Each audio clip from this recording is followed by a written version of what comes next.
जय श्री राम दोस्तों। कल फ्रांस में प्राइम मिनिस्टर मोदी और ट्रंप के बीच में G7 की साइड लाइन पे एक मीटिंग होने वाली है। अब क्या ये मीटिंग सिर्फ एक फोटो ऑप होगी या फिर ऑपरेशन सिंदूर के बाद दोनों नेताओं के बीच में ये पहली टक्कर होगी? क्या ट्रंप फिर से वही दावा दोहराएंगे कि उन्होंने भारत और पाकिस्तान के संघर्ष को रुकवाया था, या फिर इंडिया के 6, 7, 8, 11 फाइटर जेट गिरे और फिर वही अपना मीडिएशन वाला ब्रोकन रिकॉर्ड वो चलाते रहेंगे? और उससे भी बड़ा सवाल कि क्या इस बार मोदी जी जवाब देंगे या सिर्फ मुस्कुरा के आगे बढ़ जाएंगे? क्योंकि ये जो मीटिंग होगी ना दोस्तों, ये केवल डिप्लोमेसी नहीं होगी, इसमें ट्रेड भी होगा। देखिए प्रॉब्लम है ट्रेड में, जो FTA है इसमें पाकिस्तान भी आएगा, क्योंकि ट्रंप तो पाकिस्तान के रिप्रेजेंटेटिव की तरह बिहेव कर रहे हैं। इसमें चाइना भी आएगा, आजकल चाइना और US की दोस्ती भी आगे चल रही है, उसमें ईरान भी आएगा। और दोनों लीडर्स की पर्सनल जो कैपेसिटी है, क्रेडिबिलिटी है, उसका सवाल भी आएगा। और यहाँ से कहानी बदलती है दोस्तों। तो आगे बढ़ने से पहले मैं रिक्वेस्ट करता हूँ कि जिसने मेरा चैनल सब्सक्राइब नहीं किया है वो प्लीज़ प्लीज़ प्लीज़ मेरे चैनल को सब्सक्राइब करेगा और बेल आइकन ज़रूर दबा दीजिएगा। कल हमको देखना है कि मोदी जी कैसे जवाब देते हैं। पहले ट्रंप ने अगर अपनी स्पीच दी तो नेचुरल है कि वो ज़रूर बोलेगा उसमें कि हमने इतने फाइटर जेट जो है इन्फॉर्मेशन है मेरे पास कि 11 फाइटर जेट गिर गए थे और हमने मीडिएशन कराया था। मोदी जी मीडिएशन मानते नहीं। मेरे ख्याल से वो फाइटर जेट की बात तो नहीं करेंगे, मीडिएशन की बात ज़रूर करेंगे। और अगर उसके बाद मोदी जी को बोलने का मौका मिला तो मोदी जी उसको निगेट कर सकते हैं। लेकिन अगर मोदी जी ने पहले बोला तो नेचुरल है मोदी जी ये बात बीच में लाएंगे ही नहीं। और फाइनल जो ट्रंप बोलेंगे वो बात सबके दिमाग में रह जाएगी कि ट्रंप ने एक बार फिर बोल दिया मोदी जी के सामने कि US ने मीडिएशन कराया और इंडिया ने कोई जवाब नहीं दिया, मोदी जी ने कोई जवाब नहीं दिया।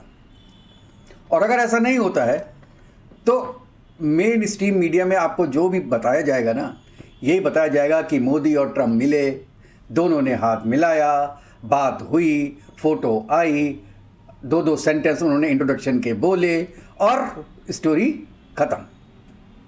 लेकिन दोस्तों असली सवाल तो यहाँ से शुरू होते हैं और आज हम उन 5 या 6 सवालों का जवाब खोजते हैं आपके साथ मिलकर। पहला, कि मीटिंग का घोषित एजेंडा है क्या? दोनों नेताओं की तरफ से कौन कौन मौजूद रहेगा?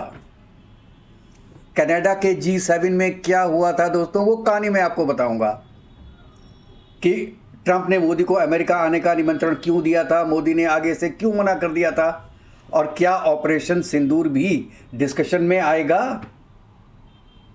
और इस पूरी मुलाकात में कौन क्या हासिल करना चाहता है। थोड़ा सा पीछे चलते हैं दोस्तों। फरवरी 2025 मोदी जी और ट्रंप की एक बैठक हो रही थी कनाडा में G7 में।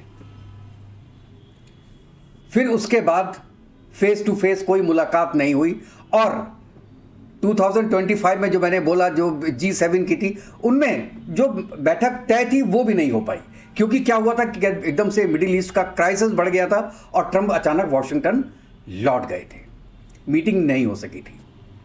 इसके बाद ट्रंप ने खुद फ़ोन करके मोदी से बोला था कि हम आपकी मीटिंग नहीं करा पाए, लेकिन आप तो बगल में हो साहब हमारे, आप लौटते वक्त हमसे मिलते हुए निकलिए।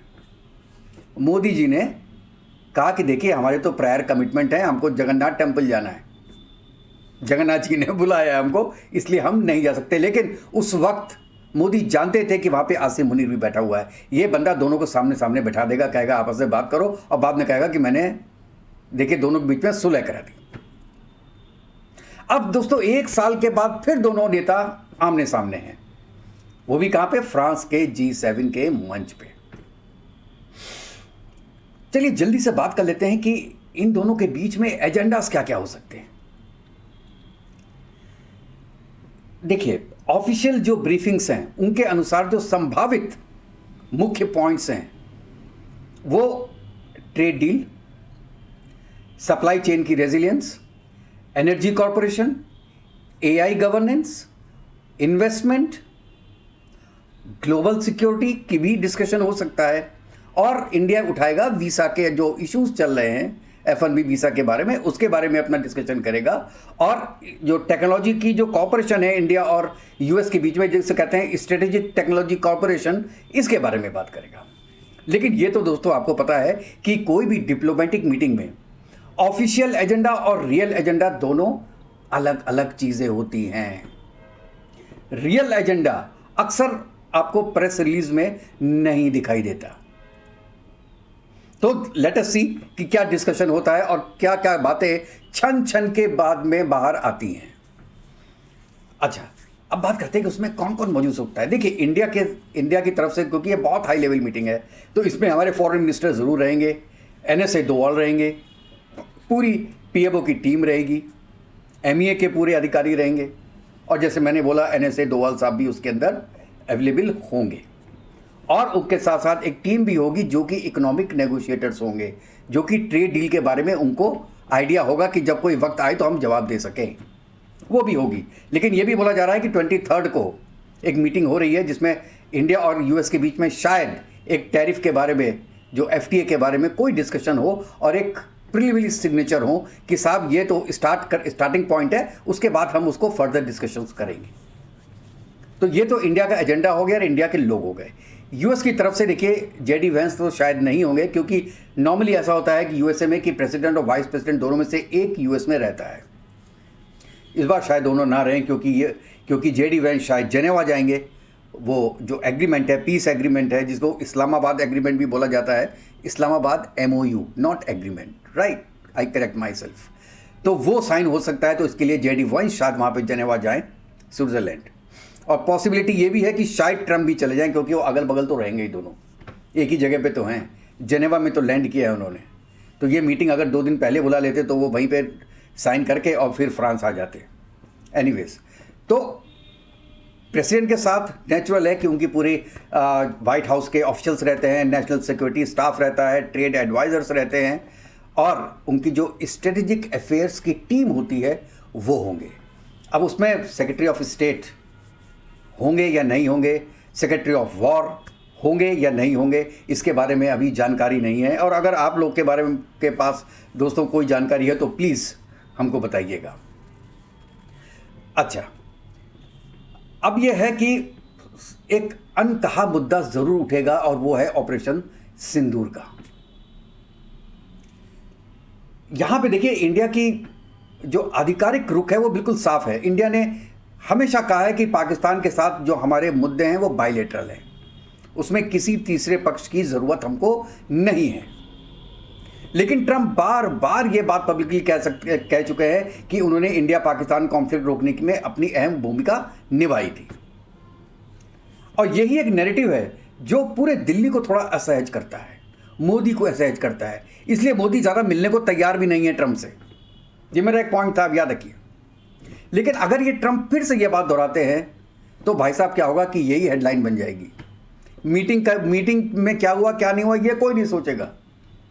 मीटिंग कहीं और चली जाएगी, नैरेटिव कहीं और चला जाएगा, और डिप्लोमेटिक मैसेजिंग जो है वो पूरी तरह बदल जाएगी कि ट्रंप ने तो अब तो सामने सामने कह दिया मोदी जी के, और मोदी जी कोई जवाब नहीं दे पाए इसका। इसलिए मैं कहता हूं कि क्या मोदी जी थोड़े हेजिटेंट हैं मिलने के लिए?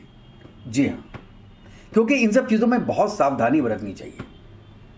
मैं ये नहीं कह रहा कि मोदी जी मीटिंग नहीं चाहते हैं, लेकिन आप ये समझिए कि कोई भी पॉलिटिकल कंफर्ट लेवल जो होता है ना, वो स्ट्रेटेजिक कंफर्ट लेवल से अलग होता है। मोदी जी 140 करोड़ लोगों के लिए समस्या पैदा करना नहीं चाहते, और अपनी पार्टी को नीचे दिखाना भी नहीं चाहते, अपनी गवर्नमेंट को भी नीचे नहीं दिखाना चाहते।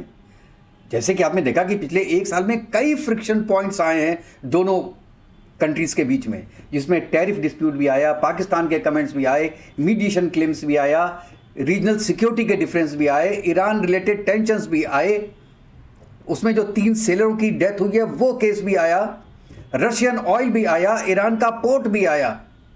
इतने टेंशन्स होते हुए भी थोड़ी बहुत दोस्ती तो बनी हुई है। लेकिन जो इंडिया और US की जो एक रिलेशनशिप है वो आज के दिन में स्ट्रेस फ्री नहीं है, और यही चीज़ इस बैठक को बहुत ज़्यादा इम्पॉर्टेंट बना देती है, क्योंकि रिलेशन आज के दिन में है वो स्ट्रेसफुल हैं। स्ट्रेस कैसे नीचे किया जाएगा? ट्रंप को इस मीटिंग से क्या चाहिए? सबसे महत्वपूर्ण सवाल दोस्तों, ट्रंप को चाहिए कि भैया जो ट्रेड ये आपका पैक्ट रुका हुआ है ये ब्रेक थ्रू हो जाए, स्ट्रेटेजिक विन के लिए हेडलाइन मिल जाए उसको, इंडो पैसिफिक में पूरा मैसेज दे दे वो। चाइना बैलेंसिंग वो बाद में भी कर सकता है, लेकिन वो एक पॉइंट जरूर रह सकता है। और पर्सनल डिप्लोमेसी शोकेस, सबसे इंपॉर्टेंट चीज, उसको पर्सनल दिखाना चाहता है। ट्रंप की पॉलिटिक्स में ऑप्टिक्स बहुत बड़ी चीज है, उन्हें विजिबल होना पसंद है, इसीलिए वो कोई ना कोई ऐसा काम करेगा जिससे विजिबल होगा और बाकी जितने भी पॉइंट्स हैं सब इधर उधर हो जाएंगे। और वो भी जानता है कि दुनिया में इंडिया की अपनी एक औकात है, स्ट्रेटजिक लेवल है इंडिया का, इसलिए वो और चाहेगा इंडिया को डाउन करना किसी तरीके से। और इससे देखिए मोदी जी को क्या चाहिए? मोदी जी को चाहिए कि भैया जो आपने ट्रेड में जो बैरियर्स लगाए हैं वो कम हो, टेक्नोलॉजी का एक्सेस बढ़े इंडिया को, एनर्जी कॉपरेशन और भी मजबूत हो दो कंट्री में, ग्लोबल साउथ की जो लीडरशिप है वो मजबूत हो, जो स्ट्रेटजिक पार्टनरशिप है यूएस के साथ वो जारी रहे, लेकिन हमारी स्ट्रेटजिक ऑटोनॉमी भी बनी रहे। और यहीं से एक्सेप्टेबल बैलेंसिंग शुरू होती है। इंडिया पार्टनरशिप चाहता है, डिपेंडेंसी नहीं चाहता। ये मोदी बार बार बोल चुके हैं और ये ट्रंप को ये बात अभी तक समझ में नहीं आई है। वो ये सोचता है कि इंडिया जो है वो हमारा सबऑर्डिनेट है। इंडिया कहता है कि ये वर्ल्ड की सबसे बड़ी डेमोक्रेसी है साहब, हम किसी के सबऑर्डिनेट नहीं हो सकते। और ये बात ना ट्रंप को समझ में आती है और ना ही अमेरिका के किसी भी बंदों को समझ में आती है। तो अब क्या होगा कि इस पूरी जो मीटिंग होगी उसमें जो एक हिडन जियोपॉलिटिकल लेयर है ना, इस पे जानते क्या होगा? इस पे देखिए चाइना भी अपनी नज़र रखेगा कि यार क्या हो रहा है, कैसा ट्रंप ट्रीट कर रहा है मोदी को, मोदी क्या जवाब दे रहा है। पाकिस्तान की भी नज़रें होंगी, रशिया की भी नज़रें होंगी, यूरोप की भी नज़रें होंगी, मिडिल ईस्ट की भी नज़रें होंगी। क्यों?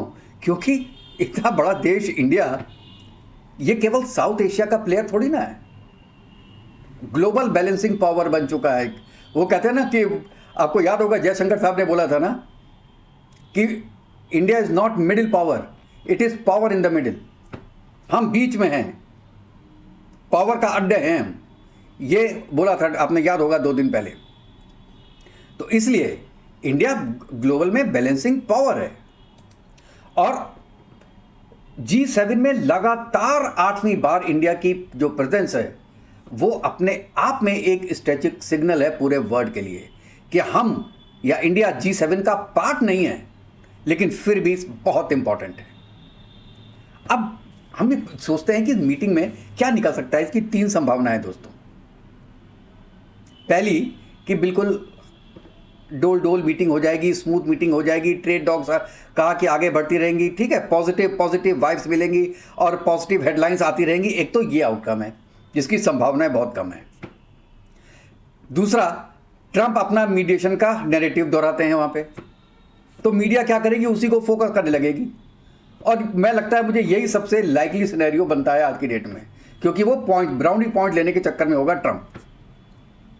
और जो तीसरा है, देखिए एक तो 2 गया, तीसरा सिनेरियो ये है कि दोनों नेता जो हैं अपने डिफरेंसेस को साइड में रख के चाइना और ग्लोबल इकोनॉमी पे फोकस करें और जो पॉइंट्स हमने ऊपर डिस्कशन किए हैं उन पे डिस्कस करें, जिसकी संभावना है मुझे 50-50 लगती है। लेकिन क्या होता है साहब, डिप्लोमेसी में एक सेंटेंस वो पूरा गेम बदल देता है, नैरेटिव बदल देता है। और मुझे लगता है कि ऐसा ही कुछ होने वाला है ये ट्रंप की तरफ से। इसीलिए मोदी जी थोड़ा हेजिटेंट है मिलने के लिए, लेकिन मिलना तो पड़ेगा ही साहब, मना भी नहीं करते, वो भी अब इंडिया में हल्ला मच जाएगा। तो ये केवल एक बायलैटरल मीटिंग नहीं होगी, ये दोनों नेताओं का क्रेडिबिलिटी टेस्ट भी होगा, नैरेटिव टेस्ट भी होगा, स्ट्रेटेजिक ट्रस्ट टेस्ट भी होगा। और पूरी दुनिया देखेगी क्या ट्रंप अपने पुराने दावों को दोहराते रहते हैं, ब्रोकन रिकॉर्ड चलाते हैं, या कोई नई शुरुआत करने की कोशिश करते हैं। और दुनिया ये भी देखेगी क्या मोदी पब्लिक ऑप्टिक्स से ऊपर उठ के हार्ड स्ट्रेटेजिक इंटरेस्ट पर फोकस रखते हैं। और शायद इस मुलाकात का जो सबसे बड़ा संदेश होगा, जो बोला जाएगा वो नहीं होगा, लिख के ले लो मुझसे। बल्कि जो नहीं बोला जाएगा, जो नहीं लिखा जाएगा, वो होगा जो शायद 5 मिनट दोनों प्रेसिडेंट आपस में 1-on-1 बात करें। ये होगा और ये हमारे सामने ये बात कभी भी नहीं आएगी, क्योंकि जियोपॉलिटिक्स में साइलेंस भी कभी कभी एक स्टेटमेंट बना देती है दोस्तों। पूरा एक नैरेटिव बन जाता है, जो कि एक हाईलाइट होने वाला है पूरी G7 समिट का, ट्रंप और मोदी साहब की मुलाकात जो कल होगी। और ये केवल 101 मुलाकात नहीं है, ये है bilateral strategic discussions. So let us see कल क्या होता है, और जैसे ही कुछ होता है, कुछ डिस्कशन होते हैं, I will come back to you with all the details and hope for the best. और अगर आपको ये वीडियो पसंद आया हो तो प्लीज़ मेरी वीडियो को लाइक कीजिएगा और सब्सक्राइब कीजिएगा। नेक्स्ट वीडियो में मिलते हैं, तब तक के लिए जय हिंद, जय भारत, वंदे मातरम। खुश रहिएगा दोस्तों, स्वस्थ रहिएगा।